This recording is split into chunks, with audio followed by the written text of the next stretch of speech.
Good morning. Gosh, we often forget how much work goes into this thing called life, and how much healing from spiritual wounds really affects us. And no matter how far we've come, or if those things are in our rear view, they can still come up. And that's the reason why we're diving into this very subject this morning. So thank you, Aaron. I think that's healing. It's healing to take a moment and recognize that here diversity is celebrated. It is wonderfully celebrated, and I'm grateful for that. If you're a first-time guest, first of all, welcome. Thank you. This is a hard subject for you to be diving into for your first time. So forgive us, because this is a heavy topic. But I promise that we will try to make it be something worthwhile for everybody in this place. As we've addressed before, spiritual trauma isn't something that everyone in this building has faced. It is something that, this is probably blocking, huh? You want to see my face? Is that better? That it's not something that everyone in this building has gone through. And I've mentioned this before, but if you haven't experienced religious abuse or spiritual trauma or any kind of wounding, honestly, consider yourself, I've said this before, but a gift. Consider yourself a gift to others around you. That some people experience different things, and when we've experienced the same thing, a lot of times we can share our story and sit in solidarity with each other. But sometimes when you haven't experienced that, you can also be the silent rock for people to lean on. And that's good. And so if you're here wondering, feeling maybe even guilty that you haven't experienced this hurt other people have gone through, it's really okay. It's really okay. We need some of you to lean on from time to time. So if you're new, my name is Angie Von Slaughter. I want to welcome you. We've said that we celebrate diversity. We're open, affirming, inclusive. This means of every human. If you are a human, you are welcome. I wish we could say if you're a dog, you're welcome, but we probably could not have those here. Also, so with that being said, we've kind of dove head first into this thing, talking about spiritual trauma.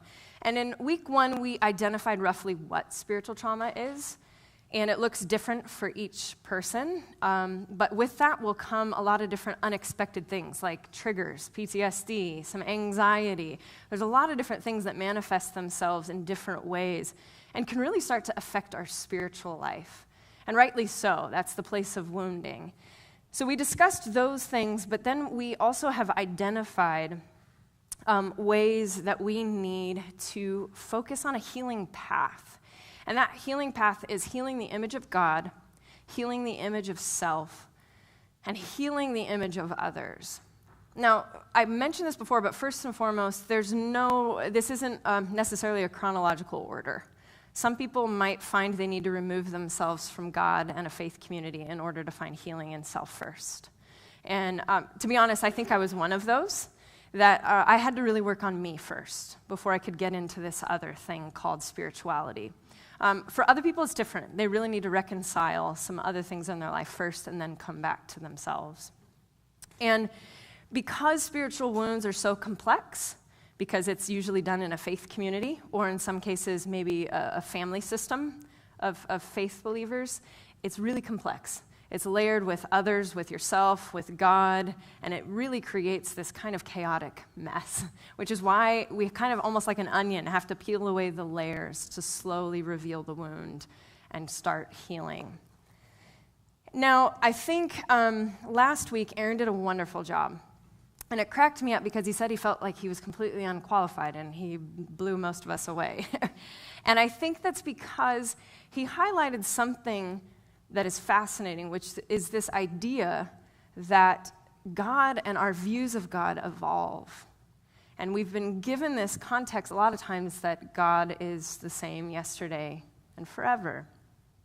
While that may be true, we evolve, we change, and we are constantly knowing different facets of who God is. So God is ahead of us, being revealed to us. And so he exposed ways of letting go even. He invited us into a space of even letting go some of those old concepts of God. Now, months ago, it actually reminded me of months ago we did a series on worship. And in this series, we talked about a Latin phrase, which is lex orandi, lex credendi, which basically means as we worship, so we believe, so we live. And it's really this idea that the way we worship and the way we believe, it affects our behavior. And that makes sense if you think about it, that our image of God really does shape our image of self and then our image of others. It all kind of becomes wrapped in one. But what happens if you've been handed damaging beliefs about God and ultimately damaging beliefs about yourself? Beliefs that are centered around shame, fear, and guilt. Now, some of you in this place, and I'm going to say this might be a trigger warning for some of you to hear some of these phrases, but some of you in this place may have heard messages like questions and doubts are bad, that God requires blind faith. Some of you may have heard things like the preacher, prophet, bishop, or priest, they know what's best. They are the authority. Some of you in this place may have heard things like, you are an abomination.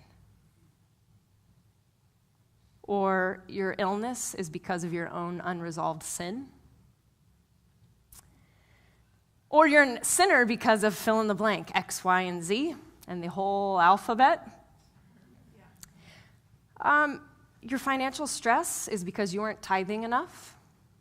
God blesses those who help themselves. Who bless him is really what they're saying. You can't hold positions of leadership because you are a woman. And I'll even go so far as to say it doesn't just end there. You can't hold positions of leadership because you were divorced, because you don't fit in line with our ideals. Some of you have heard that your divorce is your fault. A lot of us have heard that sex is bad. A lot.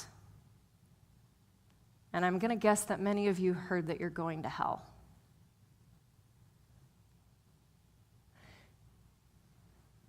Give it a moment to sink in, because I feel that. I feel the weight in this place. This is why we're addressing this topic. And this is why I was a blubbering mess in the back, because I thought, I remember hearing some of these things. And even if you too don't find yourself with spiritual trauma, I bet you too in some way have heard a similar message. And if it wasn't directed to you, it was directed to someone you love. It was directed to someone you know. And so you find yourself in this wounding. And the conditional love, not unconditional, the conditional love that Christianity, Mormonism, and many other faith systems paint a picture. They paint this picture that if you are good, then God will love you. If you do this, then you will get this. And if not, of course, well, then that means God will withhold his love from you. And unfortunately, it follows in line with lex orandi, lex credendi. Because we believe that if we do these things, then God withholds his love. Well, then that must mean if we worship that God, we too must withhold our love from people. Or if you've been on the flip side, people have withheld their love from you. This is why we tackle this subject, because the way we worship matters and what we believe matters, because it affects not only ourselves, but the way we treat each other.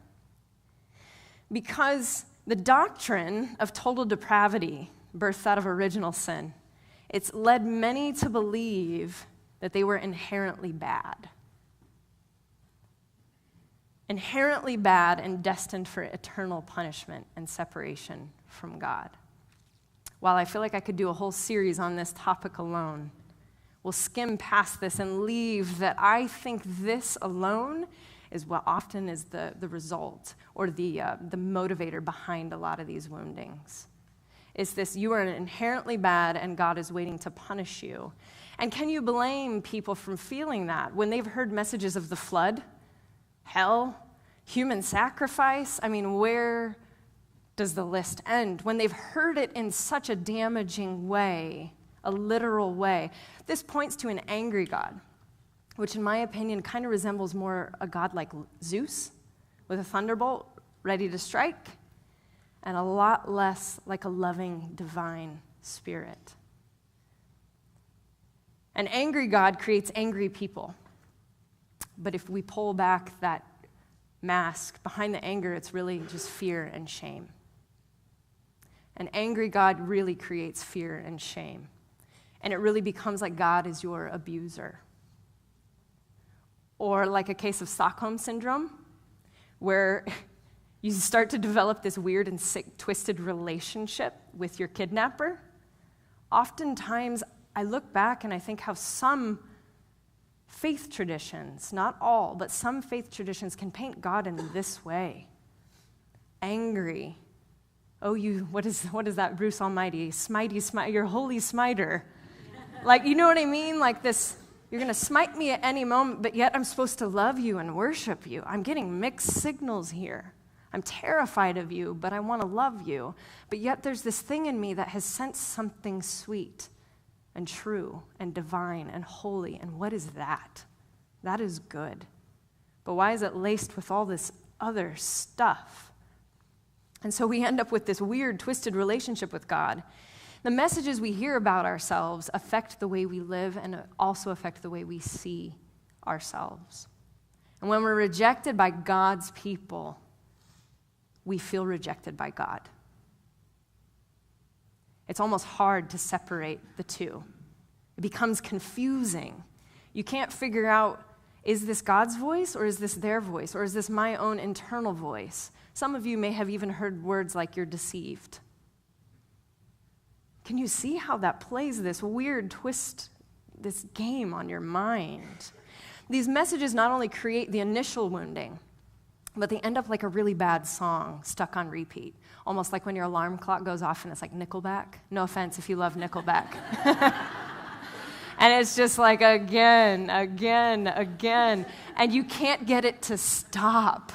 You just can't get it to stop. And that's what this ends up being like. You've heard this one initial thing. It happened long ago, but it just keeps replaying in your mind. And this is known as what's called the illusory truth effect. It's a real thing, which basically states that the more we hear a lie, the more likely we're to believe that it's true. The wild thing about this illusory truth effect is even if we know it's a lie, if we hear it repeatedly, we start to believe it's true, which is wild, that it's this exposure therapy. And it's not even therapy, it's exposure damaging. We hear it again and again and again to where half of our mind is like, I know that's not real, but why do I have this thing, this voice in my mind saying, is this really how it is? It's why some of you in this space have had a deep encounter with the divine, but still ask yourself the question time to time, am I going to hell? It's the reason why many of you have the most beautiful spiritual lives and are the most loving humans and still wonder if you are worthy of God's love. Because it gets stuck on repeat. And it's like we need to be deprogrammed, honestly. These wounds can make us feel stuck, and we don't know what to do, so we get immobilized or paralyzed, and we don't know how to get through that dark night of the soul, if you will. And so we often, because we're paralyzed, we set up camp. I'll just rest here for a minute because I don't know what to do. So we take refuge in our wounding, and we say, this is where I live now. This pain is where I live now. And in the scriptures, you'll find stories of wandering in the desert. You'll find stories of that. Places of deep suffering, deep wounding. And ironically, though, if you pay attention, it doesn't end there. These end up becoming most of the most transformational places. This journey through the wandering desert becomes transformative. We see Moses wandering in the desert, the death and resurrection of Christ. And while the wilderness may be a place for transformation, it's no place to live. We can't set up camp, and we can't stay there. So there's this design principle in architecture, and it's called the liminal space. You might have heard of this term before in many other ways. But liminal space, it comes from the Latin root limen, which means threshold. You basically get this concept that it's the precipice of something. And this space in architecture is a transitional space, like a hallway or a waiting room or an entryway to a house. It does serve a purpose. It's designed for a very, very specific purpose, but they aren't meant to be livable spaces. At least I don't think they should be. I don't think that you should try to move a king-size bed into a hallway. Probably not going to happen, right? They aren't meant to be livable. They're meant to be passed through.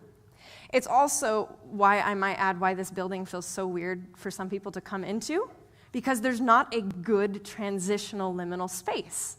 You park your car, you rush, grab your kids, your keys, all of your stuff, and you're literally barged right into the sanctuary. And it can feel a little like I didn't have a moment of preparation.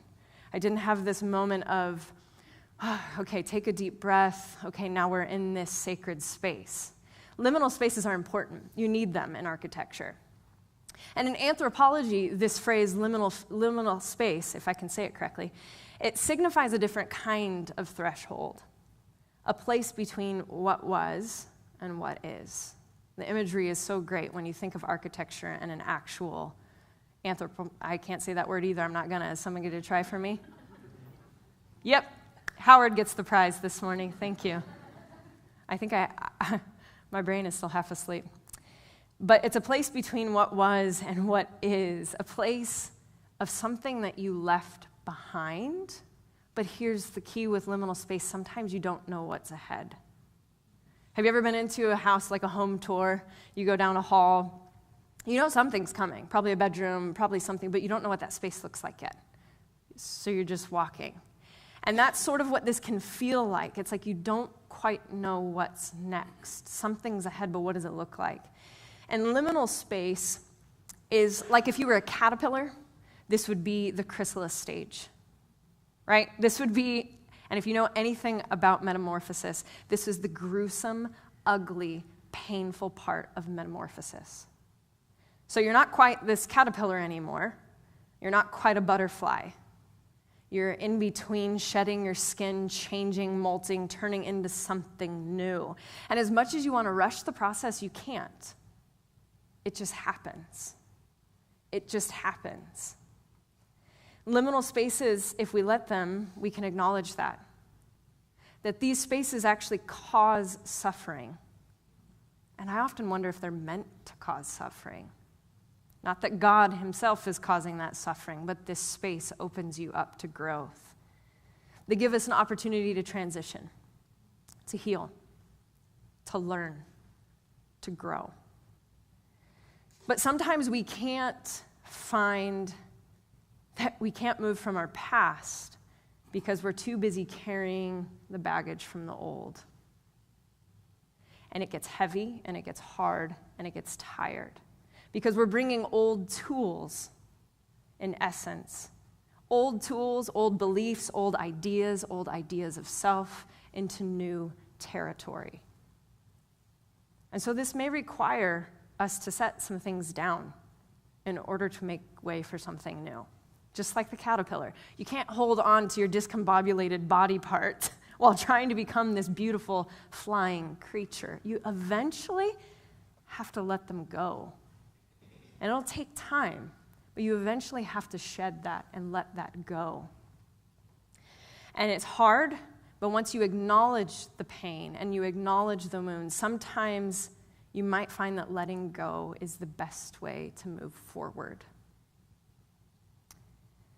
These beliefs about God and self that are centered with shame, guilt, fear, and more, they can weigh us down, really, in my opinion, like an overstuffed backpack, right? Which was me in school. I always tried to pack way too much than I could physically carry. Or like if you've ever been on a hiking or camping trip, you know that what you take with you, you also have to carry around the whole time. So if you go to Havasupai, you also have to take it back up with you when you're out of the canyon. And a lot of the times, the things we're carrying around with us can do that. They can weigh us down in this journey through the wilderness, when sometimes we need to kind of open it up, zip it open, and throw some stuff away. So what lies about yourself are you carrying around with you that you need to unpack and let go of? Now we're going to do something a little bit different, but I want to invite you to join in. And don't feel pressured.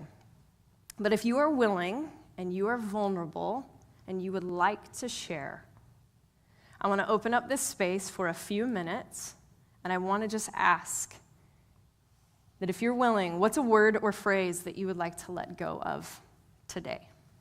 And there's no right or wrong, there's no formalities. You could just yell them at me, whatever you want to let go of and shed today.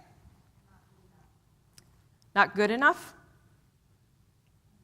Not good enough. I think that can relate to a lot of people.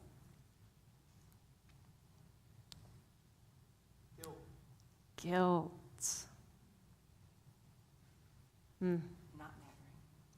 Not mattering.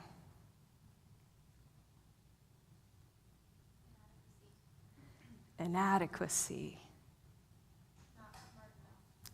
Not smart enough.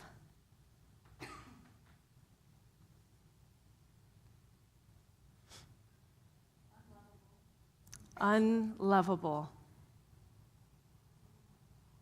Thank you all for being vulnerable, by the way. It's scary. It's scary to shout out some of your lies and your fears publicly. But I want you to know that I do think there's power in that. There's power in you releasing it and letting it go, but there's power for your neighbor that's sitting next to you that says, I feel unlovable too. Yeah, I'm carrying around inadequacy and guilt too. What other lies? What other lies have you been carrying around? Can't trust yourself. Which in a religious context can often be you aren't equipped. You aren't equipped to know or hear from God in the way that maybe your leaders are. That I'm broken. That you're broken.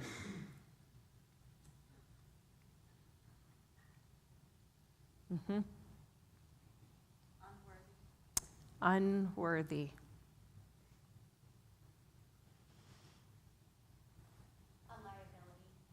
A liability.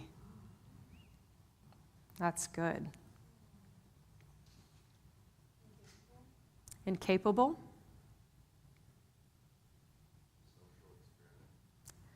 A social experiment.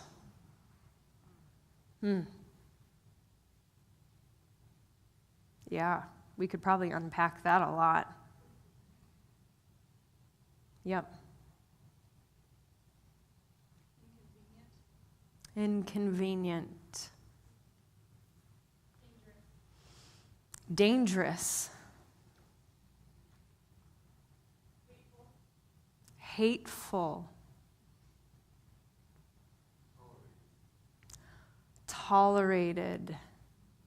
I just spoke with a friend about this the other day, that the messaging of tolerance, while I get at its core, really sends a deeper message of, well, you tolerate like some kid throwing a fit in Walmart, right? You tolerate a rock in your shoe. You tolerate a lot of things. You don't tolerate humans.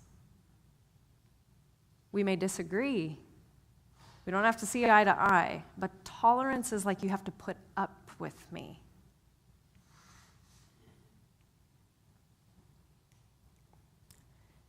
Anyone else have anything that they want to unpack? Perform? That you always have to be on. You always have to be good. You always have to be perfect. Too sensitive. incapable of change, burdened, misunderstood. Aren't we all? Yep.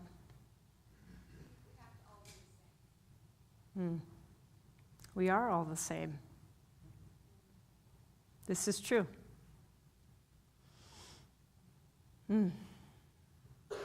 There are so many things you can hear that we're unpacking.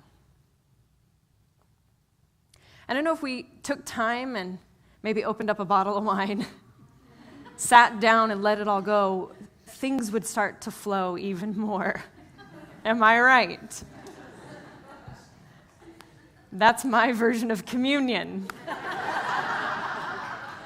Where's the wine and where's the food? You start to unpack these things that you've been carrying on for so long. And we all have them, right? And the thing that's so fascinating is a lot of these wounding messages, some of you that haven't experienced spiritual trauma will still say, oh, me too. Maybe I wasn't religiously or spiritually wounded, but someone else told me that somewhere in life. Someone else gave me that feeling or that impression. And that's hard for us to carry that around.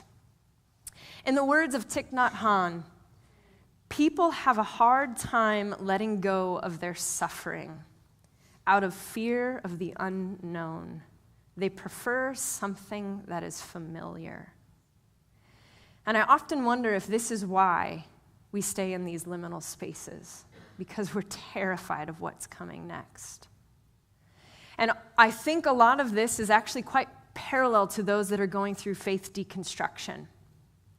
Maybe you haven't been spiritually hurt, but you're going through a deconstruction. You too find yourself in a liminal space. You've left that old way behind and you're stepping into something new. And it's scary because you don't know what that looks like yet. That hasn't been created for you.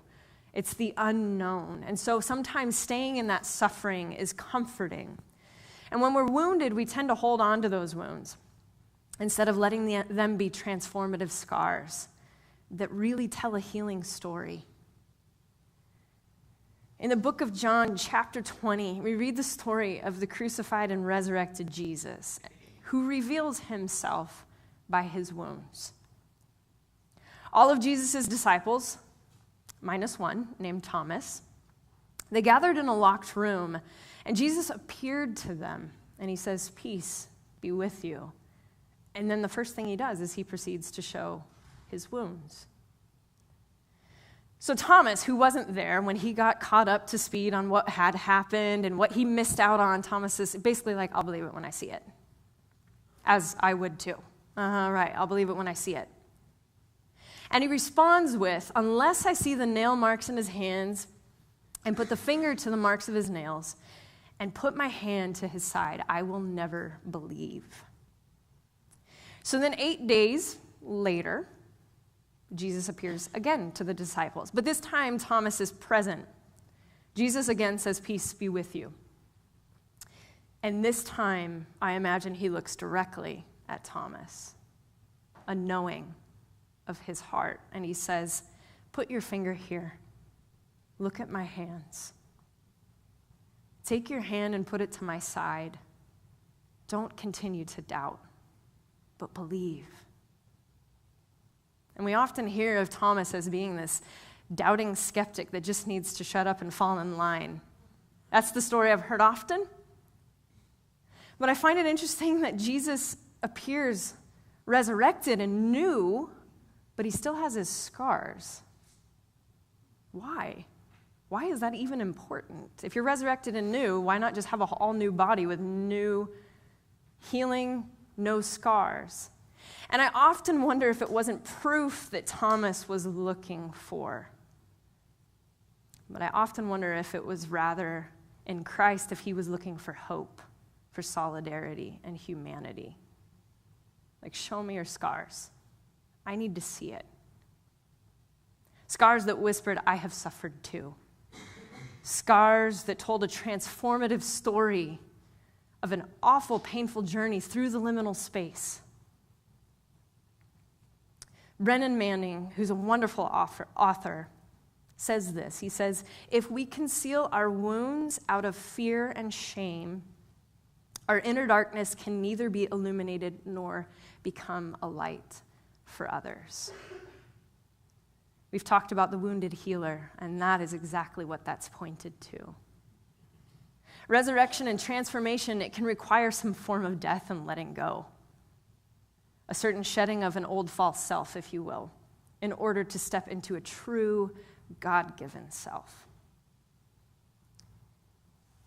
So in the early 1900s, there's an interesting story of a man named Edward Bernays. And he's known basically as the father of public relations, so PR. And in the 20s and 30s, he did a lot of public relations work. He is the man credited for getting females to smoke. Yay, you. Go you. Right? Awesome. He basically created this campaign for Lucky Strike, where at that time it was considered like sexually promiscuous for women to smoke. Scandalous. And so he's like, I need them to smoke. So he starts tapping into the culture at the time. Oh, fashion at the time was green. Green was in. Green was trustworthy. So he starts to basically create this package for them that's a green box. And he starts to have these models and pictures that are not too modelly. They can't be ugly. They have to be that right blend of you look normal. So they look like, well, anybody. He then starts to plant women in churches, and the second they walk out of the church, the second they hit the steps on the outside of the church, they light up with smoke. He starts to plant these messages. Brilliant, awful, but brilliant. And he starts to use this for propaganda. And it became revolutionary. He's also the one accredited to why we eat bacon and eggs in the morning. Fascinating. The guy is fascinating. He is like the father of PR and advertising, and he really tapped into this message of propaganda, using psychoanalysis to drive our PR campaigns. What's fascinating and interesting about this guy is his uncle was Sigmund Freud. No wonder. Could you imagine knowing how everybody works and tapping into the psychoanalysis and then going, I'm now going to make a lot of money off of this. I now know how to manipulate you. Welcome to marketing. That is what happens. It's happening to you every day.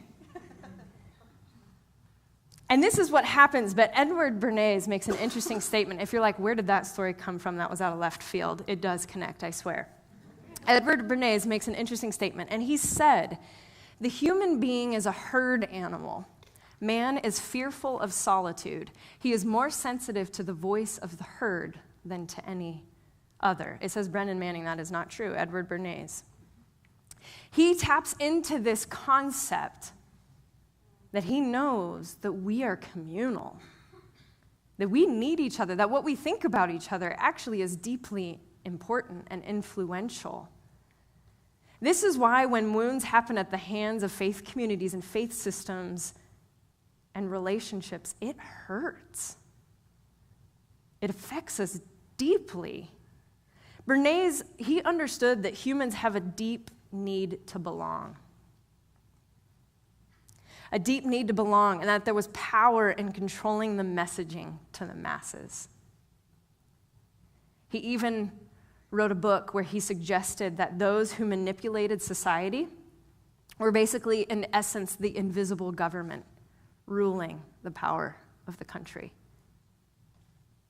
An invisible ruling power. See, when we carry the baggage, right, of our spiritual wounds, we're walking on our journey, and we unwillingly let them go, we give this ruling power over our minds. We give this ruling power because we believed the propaganda of who we are, rather than resting in the divine image of who we are. What people say about who we are is different than what the divine says about who we are. Our true selves are made in the image of God's selves. And there's this moment in the Synoptic Gospels where Jesus is being baptized by John the Baptist. And as Jesus emerges from the water, a voice is heard from the heavens saying, "You are my beloved Son, in whom I'm well pleased." Now I want to pause for a minute. There's something really interesting to point out, that Jesus receives this affirmation, blessing, before he's done anything. Jesus hadn't done anything yet.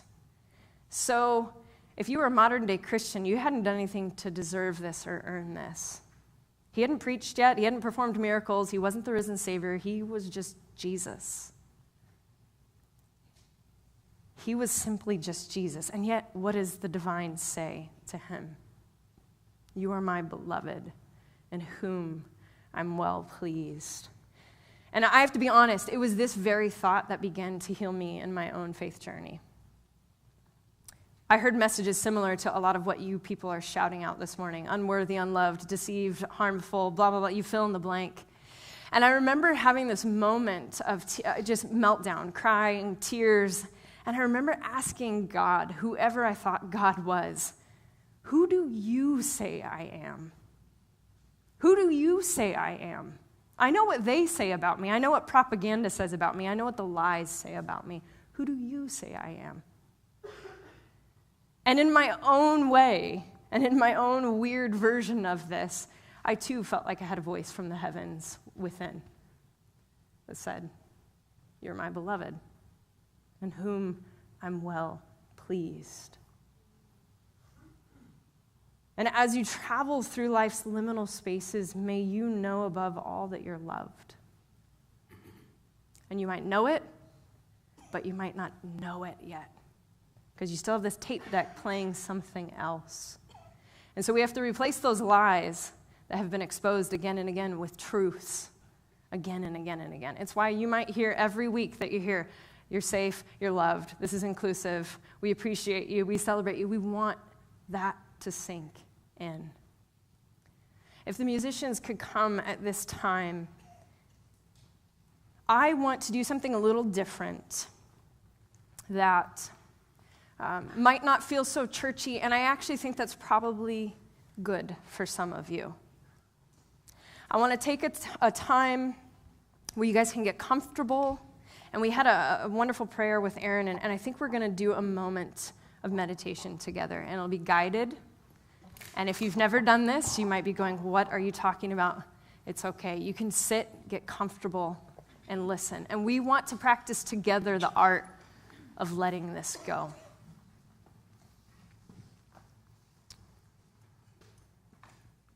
So when you're ready and you have a moment, I invite you to close your eyes. And you can begin by taking a deep breath. And exhale.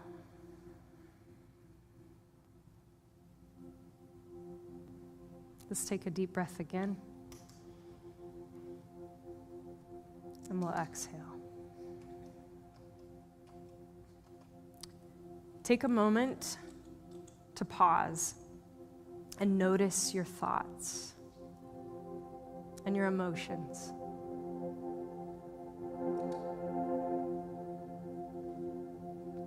Without judgment or expectation, just notice. Just notice them.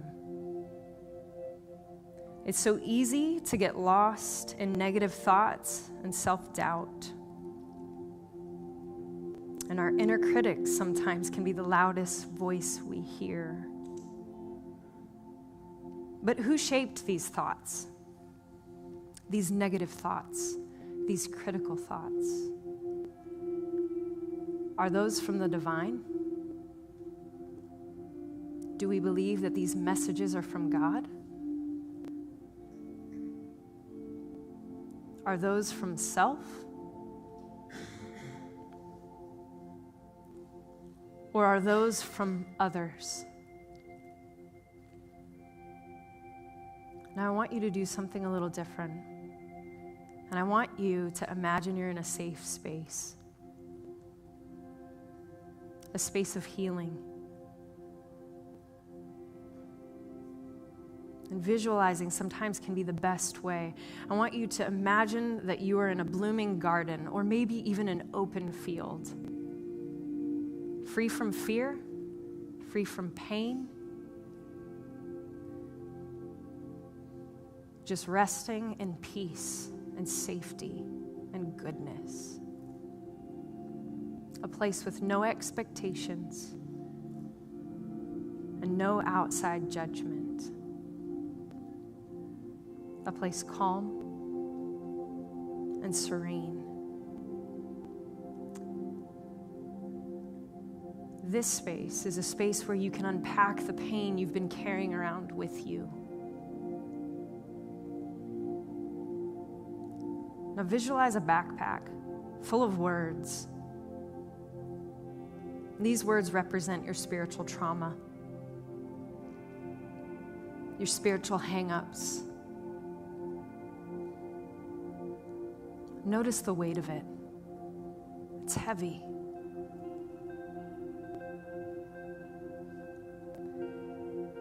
Take notice of your body at this time as well.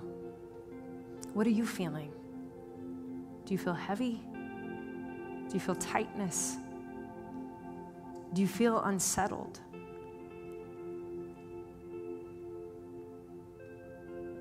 Take a moment to notice your breath and take a deep breath of lightness in. And exhale the heaviness out.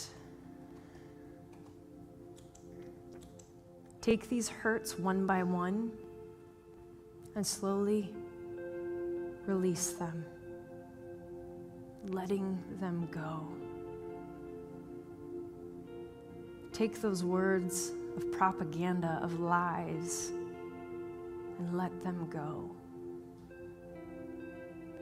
Offering them not judgment nor forgiveness, let them be. Knowing that that is no longer yours to carry. You don't own it, and it does not own you. And how does it feel to slowly remove the lies about yourself that you no longer need? Do you feel lighter? Notice these things. This bag that you're carrying, it's now slowly becoming lighter, equipped with the things that you need. The things you need on your new journey to your new destination. The hurts you've released are no longer yours to carry, but are resting with the divine. And say in your mind, or out loud if you will, I see my wound and I release it. My body and mind and spirit are healing. I am the beloved in whom God is well pleased. Let's say that again. I am the beloved in whom God is well pleased. As we rest in this space, let's take a moment to notice the divine that's been with us all along.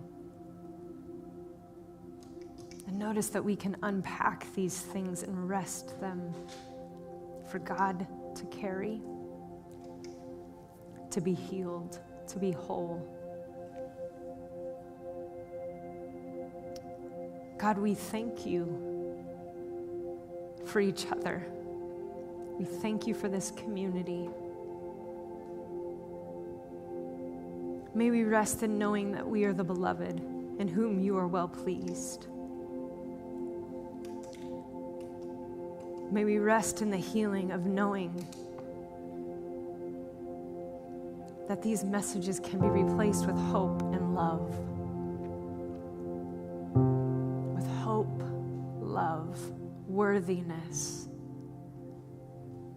that you are well pleased. Because you are not something separate from us. You are something that is in us. We are good. We are holy as you are holy.